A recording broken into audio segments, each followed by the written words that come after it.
Jake Retzlaff is the incumbent starter for BYU at quarterback by virtue of starting the last 4 games of the 2023 football season. Why does he think he should continue to be the guy for the Cougars? He explains on today's show.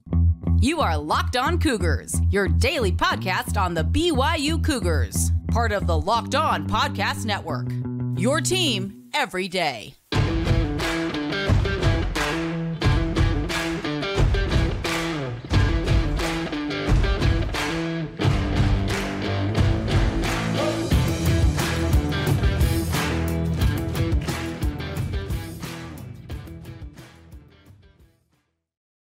What's up, everybody? I'm Jake Hatch, your host here on Locked On Cougars, resident BYU insider. Thank you for making Locked On Cougars your first listen of the day. Appreciate all of you for being everydayers with us right here on the Locked On Podcast Network. The motto is your team every day, and as such, this is your original daily podcast focused on all things BYU sports. All right, let's dive right in on today's show, and it's going to be similar to yesterday's format. Many of you who are everydayers remember that we had an extensive talk with Gerry Bohanon and allowed him to essentially state where he is at in terms of his recovery from a pretty gnarly shoulder injury, what he hopes to accomplish in a BYU uniform, and a whole lot more. So in the, I guess, the whole fairness doctrine that exists out there in media, we're going to let the other contender for the starting job at quarterback for BYU and Jake Retzlaff have his say as to what he has improved on the most he feels like this spring, including going 15 practices without throwing an interception. That's pretty impressive stuff.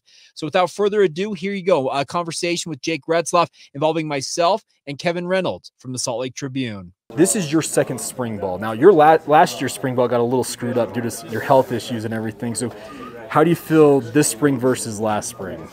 World of difference. Okay. An entire offseason to have to develop without losing it with all the weight I lost and the whole complications there. It's just been so great to be able to see that. Like, I started from such a different place this year than I started from last year. I started way behind the 8 ball last year, trying to get myself physically back, and to be able to come off the first day firing, it's been awesome, and I'm just grateful for it. No, go ahead. I know last year you were very comfortable 10, 11 personnel packages coming from Riverside. But what is the adjustment now? What do you think you're working on most in terms of getting acclimated to this offense today? Well, yeah, I mean, I feel like I'm past the acclimation part. I feel like now it's just growing within it, you know what I mean? And there's no longer the getting used to this, the getting used to that. I've done it for a year now, so it's easy to be used to it. And so that's like the next step that I've been taking, is just now be myself within it. You know what I mean? So it's been a fun process, and to bring the 12 and 13 personnel in the game, even 14 personnel, I think we have a couple packages of that. And so it's been a blast, and to see, our tight end group is pretty versatile, so you get to do some different things out of it that you might not thought you were doing. 14 personnel? 14. Watch out for it. Is it legitimately a thing? Watch out for it. I'm telling you right now. 14 personnel. Could happen. So is that like Reiner, Keanu? It's any one of them. You can pick 4 of them, and they're in the game. That's the way our tight end room is right now. They've had an incredible spring. It's been so fun to watch them, and to watch the young guy Reiner, with his head on a swivel and his eyes, his mind going a million miles an hour, and you swear you just see like smoke running out his ears. His mind's working so fast. Or he just looks dazed and confused, one of the two. But Reiner's a great kid who's been doing a great job, acclimating himself to the offense and getting himself in it and understanding what's going on. And so that guy, he's fun to be around. He's a goofball himself. But now our whole tight end room has taken another step this offseason. It's been so awesome to see that. And I'd say that them and the O-line have been a huge highlight of this offseason. Do you think Keanu in the tight end room gives you a little bit more versatility there and maybe be less predictable in terms of kind of who you're bringing out and what the defense expects? Yeah, no doubt. To be able to create mismatches with such a great route runner, and he's built himself physically to be a good tight end. And so it's fun to see his abilities, and he's turning into a similar tight end that Ethan Erickson is, that kind of receiver tight end, the big body who can make a lot of catches, run great routes and stuff like that. And so a guy like him, he adds versatility. But I'll tell you what, the thing about a tight end is you are a versatile position. You're a unicorn. You know what I mean? You see, like, guys who embrace that are the best guys in the league. Guys like, George Kittle and Travis Kelce, they embrace that, the difference about them, the way they're so different than anybody else on the field. They always can create a mismatch at any moment, and so our tight ends are really good at that. We've talked with enough guys in me and Kevin experience just talking to the football players about the difference of going into a program and not having game reps versus actually having those game reps and then getting back into the offseason. How much more comfortable do you feel with this program after having some game experience last year? Infinitely more. You know what I mean? The game experience is different. There's nothing like it. And to be able to be in the live reps and to be at that stage and to be in front of that many people, it's a lot of fun. The energy from the stadium is so fun, and to be out there on the field, to feel it for real is incredible. And so those reps are so, highlighted in my mind, and those are different than any other reps I've taken. So those are the fun ones, and I'm looking forward to having more this fall. Everyone talked about how you almost had a perfect spring in terms of no interceptions. Like, how much of the process in the last few months has been the emphasis on taking care of the football, and that's one of the next steps that A-Rod wanted to see? Yeah, I mean, A-Rod and Kalani, their biggest thing is ball security and protecting the football, because you got to have the ball to score points, and you got to have the ball to prevent them from scoring points. And as long as you have it, it's hard for them to score. It's pretty impossible, actually. So it's been fun. So just understanding the importance of the football is number one, but also the guys around me make it so much easier for me. You know what I mean? It's way easier to be a quarterback with some great receivers, great tight ends, great O-line, making it easy for you. And I feel like that they did that a lot for me this spring. And just understanding the offense to another level, to be in the film room, watching guys who did it before me do it, and then be able to study that and understand how they did it, and even learn from their prior mistakes and learn from my prior mistakes. It makes making it easier for myself in that way. And I don't want to press on some of the interceptions from last year, but do you feel part of that, some of the mistakes last year were because you were trying to force the issue in terms of things happening, or it was an adjustment in terms of the scheme? Like, what do you kind of attribute some of those to?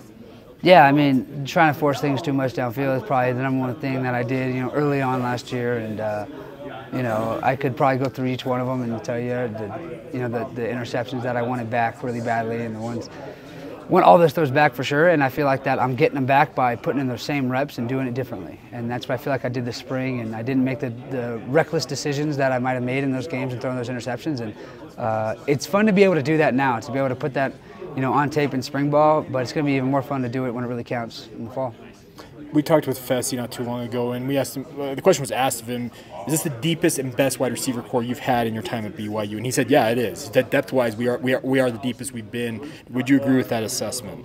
Well, I mean, yeah, these are the guys I got, so I'm going to believe in them more than anybody else. And so, yeah, those guys, the veteran leadership from the young guys learning it, it's been so awesome to see that. And right now in our receiver room, there's not a lot of young guys learning it.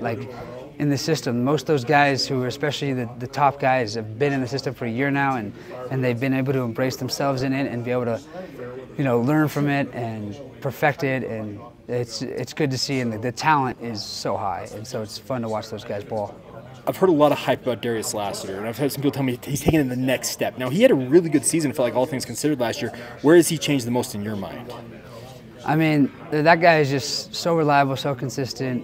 He makes some catches that you just scratch your head when you see it. I mean, it could be like routes versus air, and he makes some catch, and you're just like, he just made it look so easy, and it's such a catch that nobody else makes. And it's awesome to watch that guy's talent, his abilities, his way that he goes up and gets the ball is different from guys that I've ever seen. He's one of the best I've ever seen to go up and get a ball. He's just it's like a defender's not there sometimes. It's like, whatever, screw the defender, I'm just going to go catch the ball. And that's something that, young receivers can learn from him. And so that guy's a really talented dude. I think his speed is underrated because he's just be running by our defenders, and he's going to have an incredible fall this year. I'm looking forward to it. What about Keelan? Keelan's, I mean, that guy's athletic ability is untouchable.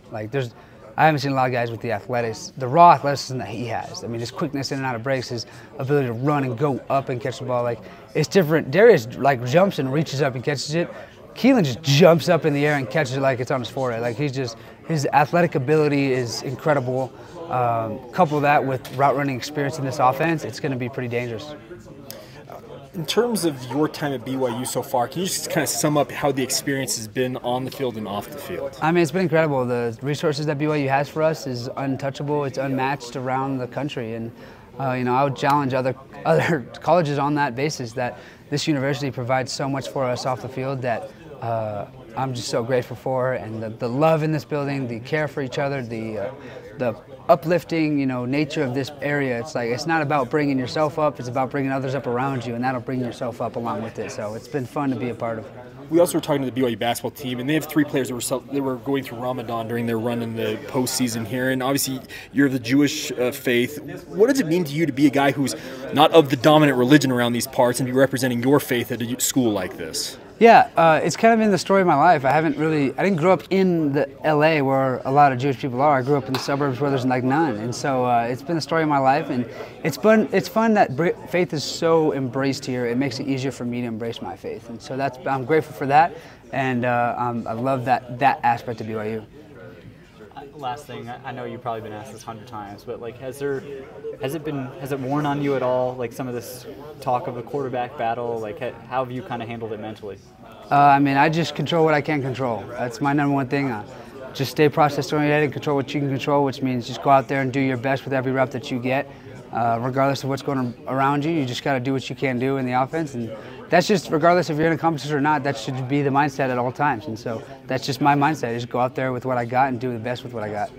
Did you think they were going to bring in a quarterback, or did you feel like you did enough in those 4 games? Oh, A-Rod's a really good communicator. That you know what I mean. With the guy graduating, you got to fill the room naturally, and so he brought a couple guys in, and they've been awesome. And it's fun to work with those guys, and they're all great dudes, and it's fun to be around, and so it makes it really easy. How much work are you going to do with John Beck this offseason? As much as I can. That guy's incredible. He's the best in the country, so as much as I can. Are you going to be living in Southern California for the next few months? What are you going to be doing that way? Well, we do have workouts still. Yeah. We do have summer workouts, so you got to ask Kalani for me if I could just miss them all and stay in Southern California on vacation. That'd be nice, but no, I'll be there when I can be there, and I'll be here when I got to be here. Okay. Anything else you plan on doing this summer? Like what? Golfing a little bit, probably. Hanging out with the guys, being around the guys. It's always a blast. There you have it, Jake Retzlaff, BYU quarterback, in his own words as to where he's improved the most this spring, what he hopes to accomplish this year for the BYU Cougars. And frankly, I think he's kind of stumping it, similar to what we did with Gerry Bohanon yesterday, as to why he should continue to be BYU's #1 option at the quarterback position. That will be a battle that rages on into the summer and obviously throughout training camp. But I think it's going to be one that's going to bring the best out of both of these young men. The conversations I've had with people around the program is that both of them have been pushing one another. I think it's incredible that Jake Retzlaff, after some of the disastrous turnovers he had last season, was able to go 15 practices in spring ball without an interception. Aaron Roderick said, we didn't really want to talk about it because like a no-hitter, you don't want to spoil it, and I can understand that. But really impressive stuff, and a big thank you to Jake for taking the time to talk with us here on the podcast. All right, coming up here in just a minute, we're going to flip over. We'll do our weekly mailbag. Our Locked On Cougars Insider Group responded with some questions that we will address coming up momentarily right here on Locked On Cougars.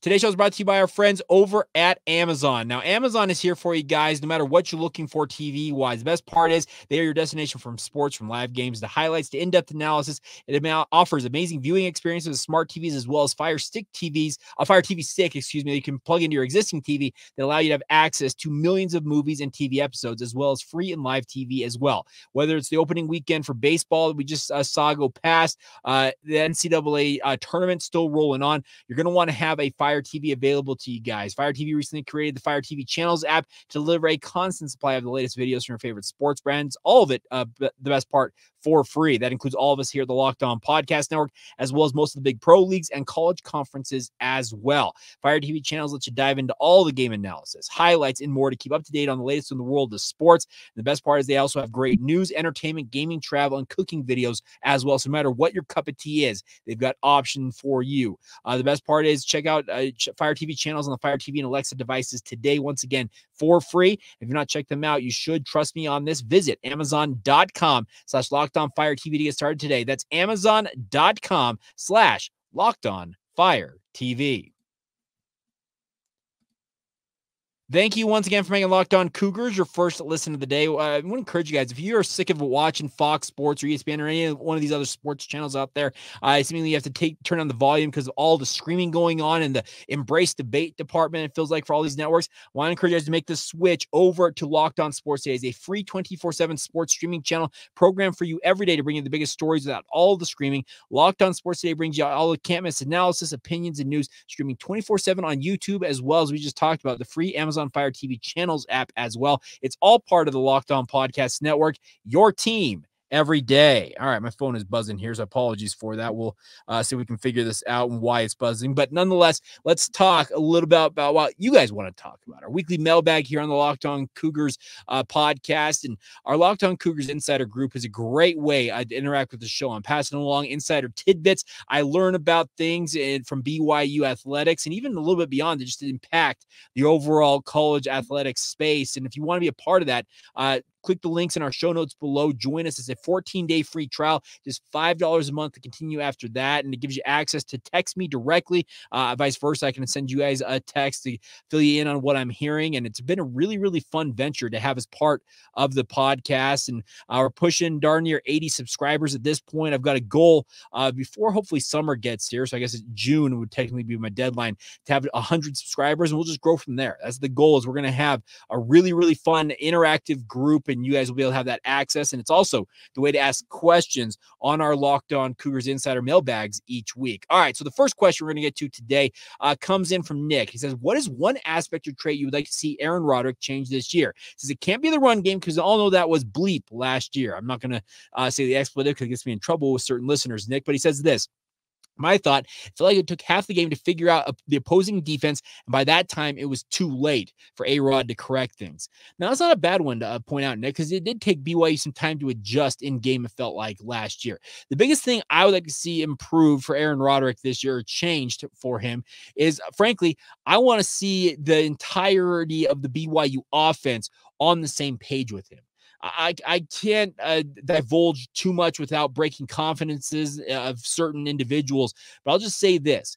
BYU's offense in particular last year was like multiple entities pulling in one direction or the other, but never seemingly at any given time going in the same direction. Hopefully that makes sense. You'd have on one given play, the offensive line thinking they're going to do this. A tight end would do that. Wide receivers, running backs.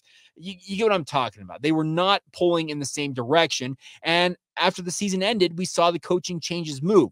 Were those coaches that were let go part of that problem? I think to a level, but I think everybody, I'm talking coaches, players, everybody involved has to shoulder some of the blame for the issues that BYU's offense had last year. I really felt like they finally got in sync to a degree in those games against Oklahoma and Oklahoma State. But at that point, it was desperation mode. They wanted to reach a bowl game. They had to realize all of them, like, holy crap, we got to win a game here. And they darn near came close to doing that. Double overtime loss to Oklahoma State and had Oklahoma on the ropes at points in that regular the home finale against the Sooners. But you look at it, and it's just the biggest thing I want to see this year is the offense to move in harmony together. I know that can sound like a really pie in the sky type idea, but really that's going to be the biggest what I'm trying to say. It's going to be the biggest thing that is going to impact, I think, success for BYU. Having everybody on the same page, in sync, and obviously pulling in the same direction, I think that would go a long way. And so maybe that's not necessarily something just for A-Rod, but I think he is the head of that offense, so he needs to demand that and obviously lead out in that department as well. All right, next question coming in comes from Dennis. That's the basketball question here. What is the timetable for Aly Khalifa's knee surgery, if any? I assume that he will be back for another year. Now, two parts to that question, Dennis. In terms of the timetable for Aly Khalifa, I was told, this goes back, 2 or 3 months at this point, that he hoped to have surgery on it soon after the season ended. Now, he was playing on a bad will. All of you saw that knee brace he was playing on, and it rendered him even more immobile than he may already be. But the biggest thing was that he was hoping to get that issue corrected, whatever it is. I don't have the details on it, nor do I really need to have those details. But the bigger point is that, yeah, the timetable is they were hoping that he would get that surgery as soon as possible after the season, and obviously get a head start on rehab and getting back into game shape and the like heading into next season. Now, the second part of that, I assume that he'll be back for another year. I've got no reason to think that Aly won't be back for another year for BYU, but in this day and age of the transfer portal, can you really rule anything out? I don't think you can, but I think that he will be back. Now, one guy that will not be back, it appears, is a walk-on to the BYU basketball program. This is not a question that was asked. I'll just fit it in here, is that Tanner Hayhurst has entered the NCAA Transfer Portal. Verbal Commits, as well as some of the other websites that track the transfer portal, reported it yesterday. He is a sophomore out of Eagle, Idaho. I believe he served a mission for the Church of Jesus Christ of Latter-day Saints before enrolling at BYU. Listed at 6'6", 210 pounds, and saw very sparse action for the BYU basketball program. And I can't blame a kid like Hayhurst for going to look maybe for an opportunity to play. Could he transfer a little closer to home and maybe play the likes of a Boise State or maybe across Idaho at like an Idaho State? Maybe so. And I can't blame a young man like this because he's probably been sitting on that bench jonesing to play, and he gets his chance obviously in practice as a walk-on to contribute in that role. But really, guys want to play hoops. There's a reason why they are competitors, and as competitive as they are, is they have a burning desire to show what they're capable of doing. So best of luck to Tanner Hayhurst. But once again, Dennis, I fully expect Aly Khalifa back for another year. And if they can get his knee sorted out, imagine how much more effective he will be without a quote-unquote bum knee affecting his game. That would be really, really special to have at BYU's disposal. All right, final question this week comes from Mark. Have you heard anything about potential players BYU is looking at and either for basketball or football in the transfer portal? Great question, Mark. Now, Aaron Roderick pretty much said what I have heard about BYU with regards to the transfer portal. They're looking at 1 to 2 offensive linemen. I would imagine BYU also looks potentially at an impact defensive lineman and also a cornerback that can challenge for playing time right away for BYU. They need to bolster, I feel like, those 3 position groups in particular on the football side of things. In terms of names, I don't really have many on the football front, but you'll see those start popping up here in just about 2 weeks when the transfer portal window opens. You're going to see a flood of guys enter that portal, and then the names will start kind of shaking out from there. On the basketball side of things, if you've been paying attention to social media, you've probably seen some of the accounts retweeting a number of guys who have got like a gazillion schools who have contacted them since they entered the transfer portal. BYU's in on a number of them, and there's been a trend so far is that a lot of them are guards, and not only just guards, but they're scoring first guards. Does that mean that BYU sees the writing on the wall with regards to Jackson Robinson, thinking, okay, we need to bring in a guy who can add that scoring punch potentially as the 6th man off the bench? Or do they just want a bona fide score when it gets to crunch time and you need to get a bucket? You give that guy the ball. The nickname is called a bucket getter for a reason. They can go and generate offense of their own, get their own shot off, and hopefully get you some points. I think there's a trend there. I still expect BYU to look at wing players if Jackson Robinson does indeed leave the BYU basketball program. But I'll continue to say that my pet hope for BYU is that they go out and fight a legit 7-foot rim protector. Now, does that affect minutes for other guys on the roster, especially Fousseyni Traore and Aly Khalifa? Sure it would, but any of us who have watched the Big 12 know that size, it's a big part of it. You need to have size on the interior and especially rim protection for opposing teams. So that's my personal opinion, is to bring in a rim protector. But the trend so far, it's score first type guards, and then I expect wing players will be targeted if and when Jackson Robinson enters the NCAA transfer portal. All right, there you go. That's the questions for this week. Once again, if you want to submit those questions, please join our Locked On Cougars Insider group. Every so often, I may open it up to our general social media audience, but I want to reward those who have been with us and riding with us with our Locked On Cougars Insider group. So I want to thank you guys for the support in that venture, and obviously thank you for the questions as well. All right, we will round out this edition of the Locked On Cougars podcast with a look back at 1924 in BYU football history, and we'll do that next right here on Locked On Cougars. Today's show is brought to you by our friends over at FanDuel. Now, the sports calendar is loaded, and FanDuel is making it even more exciting to get in on all of the action. Right now, new customers, you can get $200 in bonus with any winning $5 bet. Think about that. You bet $5, it wins. You got $200 added to your account to play with right away. It's $200 you can bet on bet the NCAA tournament, MLB, NBA, NHL, and so much more. Tiddlywinks, futures in college football. You want to put some money down on BYU winning the national championship in football. You can do whatever your heart desires with our friends at FanDuel. All you got to do is visit FanDuel.com/lockedon and make your first big bet a win. Once again, that's FanDuel.com/lockedon to get started today. That's $200 in bonus bets with any winning $5 bet at FanDuel.com/lockedon. Once again, it's all courtesy of friends over at FanDuel, America's #1 sportsbook.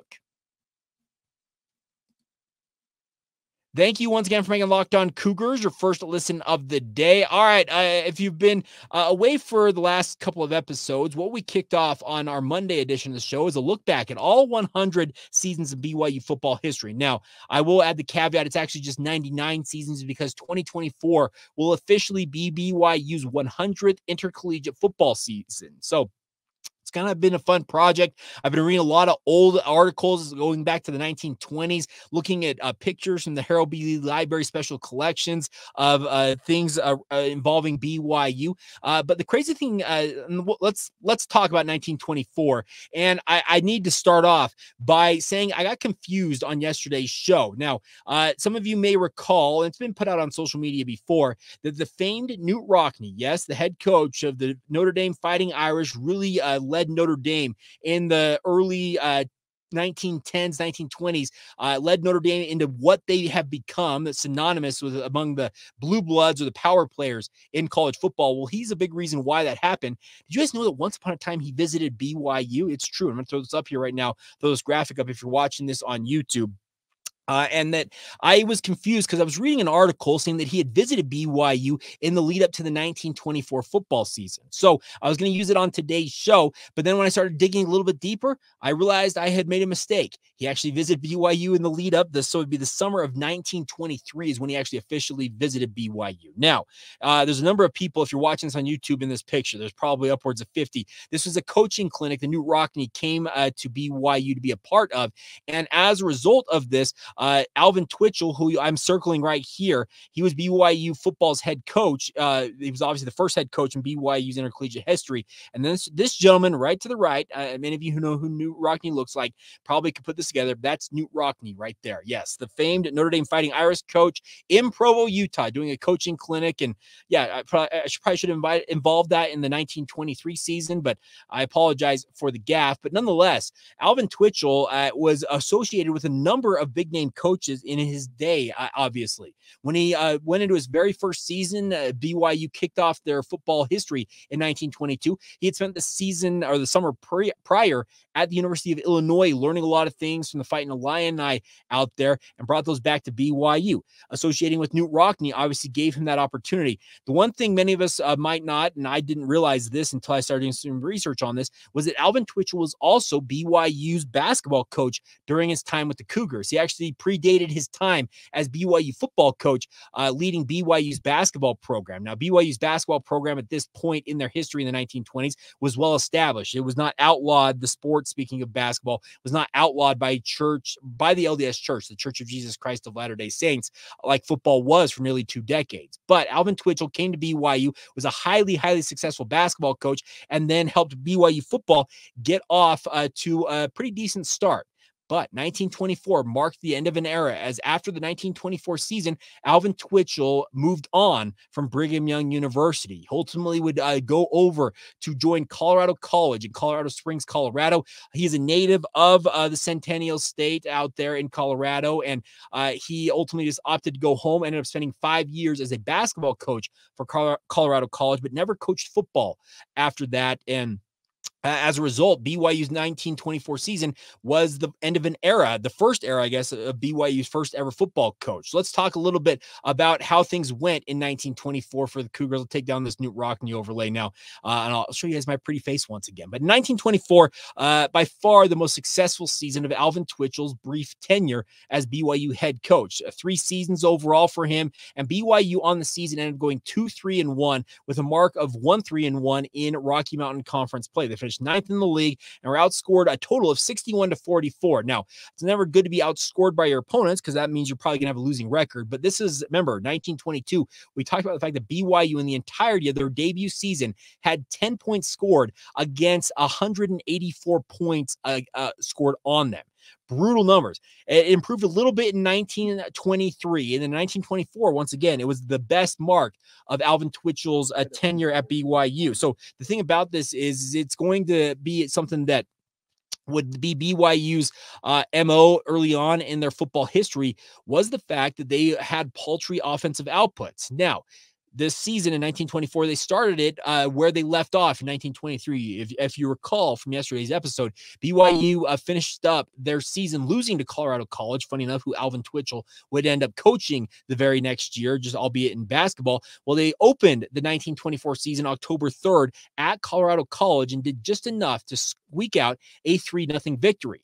So BYU off to the season start with a 1-0 record. Then came a return trip to Montana State to face off against future BYU coach Knute Rockne. And Knute Rockne, after losing to BYU in 1923, got revenge with a 13-0 shutout of the Cougars in Bozeman. The following week, BYU had their annual rivalry game against the University of Utah. And unlike yesterday's show, when we talked about a Utah player biting a BYU player, nothing came of that. BYU did travel to Salt Lake and was summarily dismissed with a 35-6 beatdown at Utah. So if you're keeping track of the rivalry series so far, BYU 0 wins, Utah 3 wins, and it was going to get a whole lot worse before it got better for BYU football. And we'll discuss that in coming days and weeks. But then they finished up a 3-game set on November 7th in Provo against Utah Agricultural University, aka Utah State. Well, Utah State had been a routine opponent for BYU as members of this conference, and they ground out another 14-0 shutout of BYU. So after a season opening win, BYU suddenly sat at 1-4 on the season, 3 straight losses. Then they made the trip to Western State, Colorado for their lone non-conference matchup in Gunnison, Colorado, and came out with a 26-13 victory, giving BYU a little bit of more momentum going into their season finale. November 15th, just 4 days after facing off against Western State, they took on Colorado School of Mines in Golden, Colorado, and ended the season with their first ever tie. You heard that right. Ties are a thing in this era of college football. They actually be a thing up until the 1990s, early 1990s. And in this game, neither team could really do much in Golden. Ended up with a 0-0 tie. That's thrilling stuff right there. I can tell you that much. That's how BYU ends up with an overall record of 2-3-1 on the season. Once again, finishing in 9th place in the Rocky Mountain Conference, just behind Colorado Mines. Wyoming, once again, was the bottom dweller. Colorado would go on to win the conference title. Utah State would finish in 2nd, and Utah just a couple of spots ahead of BYU in 7th place in the conference. So overall, an improvement for BYU, but once again, the end of an era. The first ever coaching run for Alvin Twitchell at BYU ended with him having his best season to date, but still BYU not quite to the 500 mark in terms of their overall season. So tomorrow on the show, we'll discuss who took over for Alvin Twitchell. This should be a fun thing to do. But if you're keeping track at home in terms of the overall record for Alvin Twitchell, he ended up having a grand total of 5 wins, 13 losses and 1 tie in his career at BYU, and obviously went on to have a pretty good run as a basketball coach. Ended up a career record, I believe, of his head coaching tenure, if this is to be believed, that I'm looking at right now, 151 crossing both his time at BYU over 5 seasons, as well as 5+ seasons in Colorado. So that's the end of the Alvin Twitchell era. But the one other thing I should point out on today's show, I'm going to throw up a graphic here, was the BYU was playing at a place called the Fifth West Field for the first few years of their football tenure. I guess not the football tenure, for football history. But the thing is, this graphic I just threw up comes from the 1924 Banyan for BYU.